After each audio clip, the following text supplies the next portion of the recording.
So today I will be reviewing Real Housewives of Potomac Reunion Part 2. So the episode opens up with Juan, Mr. Juan Dixon. Okay, so the rumor was that Robyn had a hard time getting him there, and every time he's on camera he's already standoffish. He acts like we're bothering him, and he has better things to do, and Robyn's okay, she can stick around if she wants, and if she doesn't want to, she can leave. Okay, that's his whole attitude. That's exactly how he acts. This is why the public really cannot stand Juan, because he's just so insensitive to his wife slash girlfriend slash whatever the hell she is. He acts like he's tolerating her till he can get a job making more money. I mean, that's how I take it. But I'm not the only one that takes it this way. Like, everyone just senses he is not that into Robyn. I mean, he can't be more blatant, but Robyn, if you talk to Robyn, she has a whole nother story.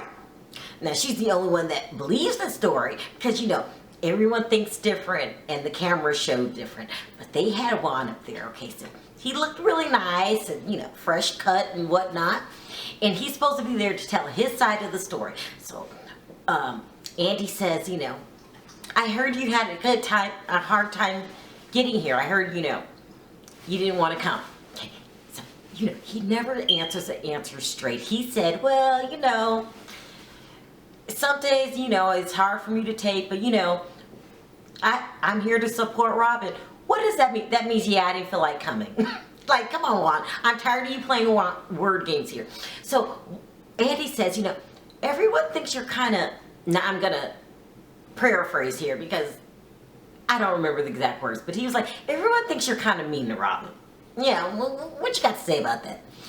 And basically he was like, well, I'm not going to let you. This is what he said. He got mad at Andy, okay? Like, Andy was like, being rude. He said, I'm not going to let you turn the story around here. He said, there's two sides to the story in every marriage.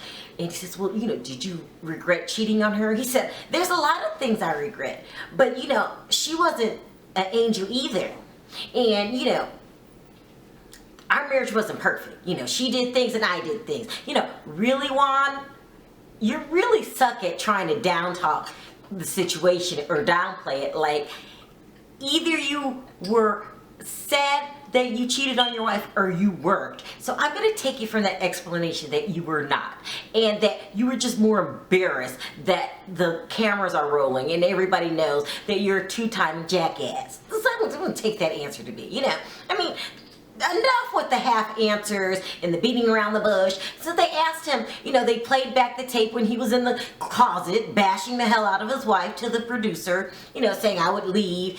How do you feel about that? Well, I wish the cameras weren't rolling. That's no apology. I mean, Robyn, you really gotta get a clue. You really have to take this entire series, this entire season, go home and watch it and tell yourself, as Tyler Perry would say, I could do bad all by myself. Because if not, you're going to keep getting judged by the public. And I know you hate it. I hate to see you, squirm when everyone says, like, why do you let them be so mean to you? But, you're going to have to, face some truths here. Just like Charrisse did. It finally took her a while to realize, me and my husband, we're donezo. Maybe you could do the same thing, and and you guys got to stop blaming Corey and Carter for staying together. That's no reason to keep the marriage together. I like you, Robyn. I'm just saying what everybody's thinking, and it was really refreshing to see Juan speak up for herself today. So I know for a fact that I am completely right. He really is a total jackass. So next we had meddlesome Ashley and Michael. Well, I love that Michael came because the truth starts seeping out like water going through a hole in the bucket. It was really, really good. So, because Ashley goes around the room pointing to everybody else, talking about what's wrong with their life. But somehow she forgets to mention her life is all jacked up and that Michael and her are separated, okay? Yeah, you heard me correct. They're separated. And they want to put it on the restaurant.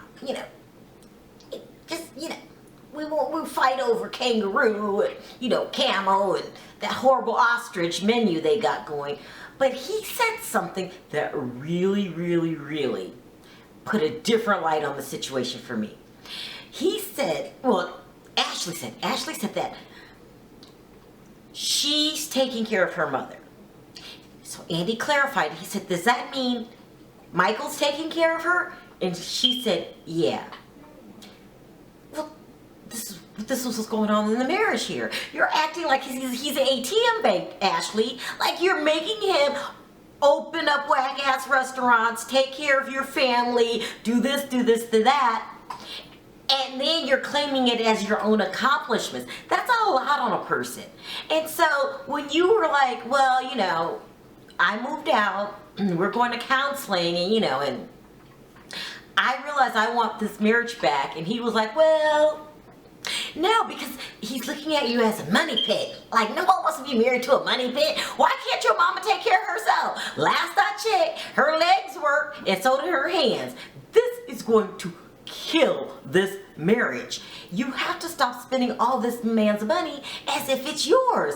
And if you're gonna spend it, you have to spend it wisely. You don't spend it on whack-ass restaurants that no one likes in the United States. I mean, nobody asked me my opinion. So Ray is a really, really cool guy. I really, really like him. So, they talked to him about, why did you move in the middle of the night? And he was like, I wanted to downsize because I see no need to be in that big ass house, okay? But Karen didn't want to. And I seen that this was causing her heartache, and I wasn't down with it at first. AKA, let me translate for you. We were going back and forth about this. We were arguing behind the scenes. I didn't see the reason to spend more money on a house I didn't damn need. It didn't make no sense. It's for show. She's all about show, and I'm about being logical here. But I gave in at the end because she's my wife. That's what that translation was. This really explains a lot of things. Karen felt embarrassed if she downsized because she was worried about what other people think. And he didn't give a damn about what people think. And that's why I love this guy. I love Ray. Like, who cares what people think? If she was making a bigger deal out of this than it was. And then she started thinking of reasons to get a bigger house, like I want my parents to move in. At the end of the day, Karen, I love you. You were just being shallow, and you turned this whole moving situation into a fiasco because of your problem of worrying about what people think, child. Thank God Ray was there to clear it up. Next, we have the whole Monique situation. Now, I've been taking flack all damn season for telling everybody I don't like Monique. Now, I'm allowed to like who I want to like, child. And the reason I didn't like Monique was this whole dumb-ass storyline between her and Gizelle. I just thought it was dumb as hell. Just dumb. So, I'm glad that them two straightened this up because it was making me hate this damn season. It was just dumb. Like, ooh, how many houses you got? Who you just, it was ridiculous. And they both weren't giving each other a chance. So, I'm glad that they smoothed that out. But I'm even more happy that her husband finally spoke because they asked him about the whole mom situation. Okay, so I was like, because when I was watching the episode, and I was like, Monique was acting all happy, like, yeah, my mama don't like me, it's okay. And I was like, what? Huh? No, this girl lying. She got to be lying because nobody would like being called a heifer on national television. Well, her husband straightened it out. He said they never knew the things that the mom was saying behind Monique's back. And so when he found out, he said he was shocked, and he had a conversation with his mom, and he had to stand behind his wife. This clears a lot of things up for me because I was like, why is this girl fronting like she doesn't mind being called a heifer behind her back? She didn't know. That changes everything. And then he was like, he took his wife's side. That's what you're supposed to do. You can't come on national television, call my wife a damn heifer, and then expect me to like it. And they haven't talked to her since. So he said if the mom wants to act right, she can come back around. But if she don't, you know, then this is going to be a long time, a period. You know, I really liked him for standing by his wife's side, and it clears up a lot of things, because I really thought Monique was out of her damn mind being happy by being called a heifer, but she didn't know. And then she was so happy today. He was like, was the wife welcome back? And she was like, and he said, is your mom welcome back? And he was like, she's welcome back. And then Monique was like, well, you know, I ain't looking forward to seeing her. That's what she said. Now, this is what I like about the men. They were spitting truth. I really thought all season Monique was out of her mind, lie bitch. I thought she was a lie bitch. Like, there's no way you could like being called a heifer. But child, she didn't know. So this clears up a lot. See what happens when the men come on? And next, if everything was going right, we would have had Eddie on the show next to speak. But you know, no Eddie. But Charrisse was forced to cough up what's going on. She said that her and Eddie are getting a divorce, and Eddie is seeing somebody else. Now, this is the first time she said it, but you know, I could have told you the first season, the first episode, Eddie was seeing somebody else. Like, why aren't you coming home?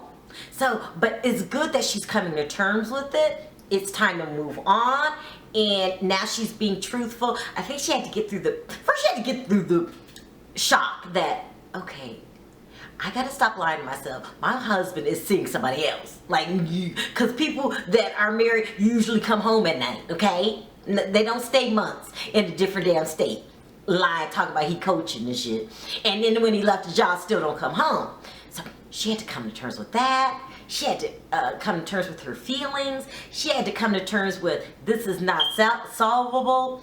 You know, Charrisse is going through a lot, but it's good to see her on the upswing of things. All I need you to do, Charrisse, is go ahead and cop up, tell the truth about this damn fireman you see, because I don't think Gizelle is lying. It's okay. We'll be happy for you. Maybe you didn't want to bring him out right away, but it's time. Like, we're gonna need to see him next season. So those are all the great revelations we learned from the men, and I just love the men. But as soon as the men were gone, it was back to nonsense. It was back to utter nonsense. These women keep bickering over the most dumb things. But I will say this. Gizelle was the first one to try to talk to Ashley about the separation in her marriage. Of course, they had a lot of questions, but at the end, all of the women said that they were there for her if she needed anything. Well, you know, this is a shocker, because, you know, Ashley's been the #1 asshole on the show. They keep jumping in everybody's business. You know, just a plain ass asshole. But I will say, it's nicer when you see the women come together as a unit versus bickering over nonsense. I really like the last part 2 of this reunion. We found out a lot more, in my opinion, from the men than the women. And a lot of revelations came to light. I wish the whole season was like this. I hated the mindless arguing, bickering over nonsense. Like, this whole season, we should have been getting to the bottom of who Mr. Blue Eyes was. You know, we should have been finding out ways to get rid of Juan ass. Sorry, Robyn, he got to go. You know, we should have been taking care of real problems. You should have really downsized Karen. I mean, who cares what other people think? You know, but they chose to spend the whole season bickering over who's hosting a party. It was insane. So hopefully next season, we can get to the bottom of some serious problems here. But thanks for this part 2 episode. At least the men cleared some things up. So thanks for watching. Talk to you next time.